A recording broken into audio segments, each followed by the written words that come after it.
മാത്രമല്ല, ഒരു സെക്കൻഡ് ഞാൻ പറയട്ടെ, അല്പ ഉളുപ്പുണ്ടെങ്കിൽ BJP നേതാക്കന്മാർ ഇന്ന് ജയിലിൽ വന്ന് അവരെ കാണില്ല. അവരുടെ വാഹനത്തിലാണല്ലോ. ഒരു സെക്കൻഡ് ഞാനൊരു കാര്യം പറയട്ടെ.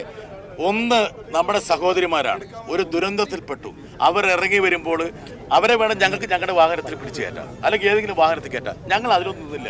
അവർ സുരക്ഷിതമായിട്ട് ഏതെങ്കിലും വാഹനത്തിൽ വന്ന് അവരുടെ മഠത്തിലേക്ക് വരണം. അവർ ഞങ്ങളോട് പറഞ്ഞു മഠത്തിൽ വെച്ച് കാണാമെന്ന് പറഞ്ഞു. ഞങ്ങൾ രാവിലെ വന്ന് കണ്ടവരാ, അല്ലാതെ ഈ പറഞ്ഞ മെയിൽ ഓർഡറുമായിട്ട് വന്നിട്ട് അതിൻ്റെ കോപ്പിയായി വന്ന് ഈ കന്യാസ്ത്രീകളെ കണ്ടവരല്ല ഞങ്ങൾ എത്രയോ ദിവസങ്ങളായിട്ട് ഞങ്ങളുടെ ഡെലിഗേഷൻ 4 പ്രാവശ്യം. പിന്നെ ഒരു കാര്യം മനസ്സിലാക്കണം, 9 ദിവസം അകാരണമായി ഈ കന്യാസ്ത്രീകളെ ജയിലിലടച്ചതിനുള്ള മാപ്പാണ് അവർ പറയേണ്ടത്. അതിന്റെ ഉത്തരവാദി ആരാണ്? സഭകൾ BJPയോട് സഹായം ആവശ്യപ്പെട്ടു, ആ സഹായം ചെയ്തു കൊടുത്തു എന്നാണ് രാജീവ് പറയുന്നത്. രാജീവ് ചന്ദ്രശേഖർ, സഭകൾ കേരളത്തിലെ എല്ലാ ജനപ്രതികളോടും എല്ലാ പൗരന്മാരോടും സഹായം ചോദിച്ചു. അത് കേവലം പാർട്ടിയോട് മാത്രമല്ല. പിന്നെ രണ്ടാമത്തെ കാര്യം, ഇത് സഭയ്ക്ക് നമ്മൾ ചെയ്യുന്ന സേവനമല്ലല്ലോ, ഇത് ഭരണഘടനയ്ക്ക് നമ്മൾ ചെയ്യുന്ന സേവനമല്ലേ, നീതിന്യായത്തിന് വേണ്ടി ചെയ്യുന്നതല്ലേ, ന്യായത്തിന് വേണ്ടി ചെയ്യുന്നതല്ലേ, അല്ല സഭയ്ക്ക് വേണ്ടി ഞങ്ങൾ ചെയ്യുന്നത്. രാജീവ് ചന്ദ്രശേഖർ പറഞ്ഞ ഈ പ്രതിഷേധം കാരണമാണ് ജാമ്യം വൈകിയതാണ്. ഒരു സെക്കൻഡ്, ഈ പ്രതിഷേധം കാരണമാണല്ലോ അവരെപ്പോഴും ജയിലിലാക്കിയത്. മാത്രമല്ല, അറിഞ്ഞില്ലായിരുന്നെങ്കിൽ ഇങ്ങനെ 2 സിസ്റ്റേഴ്സ് ജയിലിൽ കിടക്കുന്നുണ്ടോ എന്ന് നിങ്ങളും ഞാനും അറിയില്ല. ഞാനൊരു കാര്യം ചോദിച്ചോട്ടെ, അതായത് ഇവരെക്കാളും ശ്രേഷ്ഠൻ എന്ന് പറഞ്ഞ വയോധികനായ ഒരു ജസ്യൂട്ട് പാതിരി സ്റ്റാൻ സ്വാമി വർഷങ്ങളോളം ജയിലിൽ കിടന്ന് ഇവർ ജയിലിൽ വെച്ച് കൊന്നില്ലേ? അപ്പോൾ എന്താണ് ഇവര് BJPയുടെ ഉത്തരവാദിത്വം വരുന്നത്? അപ്പൊ അങ്ങനെയാണെങ്കിൽ ഈ പറഞ്ഞ നാരായൺപൂരിൽ 100 കണക്കിന് ആദിവാസികളുടെ വീട് ക്രൈസ്തവരെ അവർ വേട്ടയാടി, ഇതിന്റെ ഉത്തരവാദിത്വം കൂടെ അവർ പേരണ്ടേ? 9 ദിവസം ഈ നിഷ്കളങ്കരായ നിരപരാധികളായ കന്യാസ്ത്രീകളെ ജയിലിലിട്ടതിന് കേരളം അവരോട് മാപ്പ് നൽകില്ല.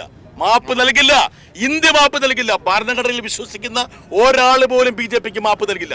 ഇപ്പോഴും ഞങ്ങൾ ഛത്തീസ്ഗഡിൽ വന്ന് പലരോട് സംസാരിച്ചപ്പോൾ ആയിരക്കണക്കിന് ആൾക്കാർക്കെതിരെ കേസുണ്ട്. ആയിരക്കണക്കിന് ആൾക്കാർക്കെതിരെ എത്രയോ ക്രൈസ്തവ സ്ഥാപനങ്ങൾ ഇപ്പം അടിച്ചു തകർത്തിരിക്കുന്നു. ഇന്നും ആക്രമണം നടന്നു. ഈ പെൺകുട്ടികൾക്ക് അവരുടെ നാരായൺപൂരിൽ വീട്ടിൽ പരസ്യമായി നിൽക്കാൻ പറ്റാത്ത അവസ്ഥയാണ്. അതായത് ഇവരുടെ കൂടെ ജോലിക്ക് പോയിട്ടുള്ള കുട്ടികൾ. അതുകൊണ്ട് ഒറ്റ കാര്യമുള്ളൂ, ഇതുപോലുള്ള ആഭാസ നാടകം ദയവ് ചെയ്ത് BJP നേതാക്കൾ ആടരുത്. രാജീവ് ചന്ദ്രശേഖരനൊക്കെ നമ്മുടെ ഒരു സ്നേഹിതനാണ്, പക്ഷെ അദ്ദേഹം ഒന്നും ഇതുപോലുള്ള ഒരു വൃത്തികെട്ട കളിയിൽ ഭാഗമാക്കാറില്ല. 2 കേന്ദ്രമന്ത്രിമാർ എന്തിനാണ് അവർ സത്യപ്രതിജ്ഞ ചെയ്ത്? എങ്ങനെയാണ് ഭരണഘടന ഉയർത്തിപ്പിടിക്കുന്നതല്ലേ? യഥാർത്ഥത്തില് ജോർജ് കുര്യനും സുരേഷ് ഗോപിയും അവർ ഒരു നിമിഷം പോലും അധികാരത്തിൽ തുടരാൻ പാടില്ല. ഒരു നിമിഷം.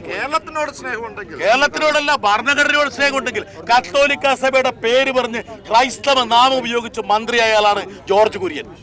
വേറൊന്നുമല്ല, അയാൾ കത്തോലിക്കനാണെന്ന് പറഞ്ഞിട്ട് ആ ചെലവിൽ ഒരു വോട്ട് ബാങ്ക് രാഷ്ട്രീയത്തിന്റെ ഭാഗമായിട്ട് മന്ത്രിയായാലാണ് ജോർജ് കുര്യൻ. ഈ കേരളത്തിൽ ഈ കന്യാസ്ത്രീമാർക്കെതിരെ നിരന്തരം ദുഷ്പ്രചരണം നടത്തിക്കൊണ്ടിരിക്കുന്നത് ഇന്നലെ ഞാൻ കണ്ടു. ഈ ഹിന്ദു ഐക്യവേദിനെയും ഈ RSS ബജരംഗദളിനൊക്കെ ഇവർ നിയന്ത്രിക്കാൻ ശ്രമിക്കും. ഇവരിപ്പോ വലിയ കാര്യം പോലെ വന്നിട്ട് കുറെ കാര്യം ഇവിടെ പറഞ്ഞല്ലോ. ഈ വാഹനത്തിൽ കയറി ഇങ്ങനെ പറയുമ്പോൾ തന്നെ ജാള്യത കൊണ്ടാണ്.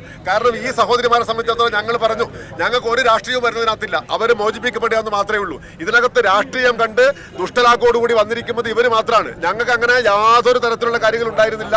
ഭരണഘടന നിലനിൽക്കണം, നിയമ സംവിധാനം നിലനിൽക്കണം, ആ മര്യാദയാണ് പോർച്ചത്. ഇന്നലെ രാത്രിയും ഇന്ന് രാവിലെയും ഒക്കെ ഇവർ ഈ കുറ്റം ചെയ്തു എന്ന് പറയുന്ന BJPക്കാരുണ്ട്. അവരിവർ തലക്ക് നിർത്തും, ഇവരെ ലോക്കൽ MP ബോധ്യപ്പെടുത്തു. ഛത്തീസ്ഗഡ് BJPയുടെ പോസ്റ്റർ ഉണ്ട്, എന്റെ കയ്യിൽ ഇപ്പോഴും ഉണ്ട്. ആ പോസ്റ്റർ പിന്നെ നാണക്കേട് പിൻവലിച്ചു. ഇവരെന്ന് പറയുന്നത് വലിയൊരു പെട്ടപ്പോ നാണക്കേട് കൊണ്ടാണ് ഇതൊക്കെ ചെയ്ത് കാണിച്ചിരിക്കുന്നത്. ഈ നാടകമാണ് ഇന്നത്തെ ഇതിന്റെ ഏറ്റവും ദുഃഖകരമായ ഒരു ഭാഗം എന്ന് പറയുന്നത്. ചന്ദ്രശേഖരന് ബിഷപ്പിനെ കണ്ട ശേഷം എന്താണ്, അതിനുശേഷമുള്ള പ്രതികരണം എന്താണ്? അടുത്ത തദ്ദേശ സ്വയംഭരണ തെരഞ്ഞെടുപ്പിൽ തൃശ്ശൂർ കോർപ്പറേഷന്റെ കാര്യമാണ് പറയുന്നത്, ഇലക്ഷന്റെ കാര്യമാണ് പറയുന്നത്. ഇതല്ലേ അവർ പറയുന്നത്? യഥാർത്ഥത്തിൽ അവര് ഈ BJP നേതാക്കൾ ഇവിടെ വന്നല്ലോ, ഇത് പള്ളിയൊക്കെ ഉണ്ട്, ഒന്ന് കയറി ഒന്ന് കുമ്പസാരിച്ചിട്ട് പോകണം അവർ. അതായത് അവർ ചെയ്ത പാപത്തിന് ഒരു പ്രാശ്ചിത്തം എന്നുള്ള കാര്യം.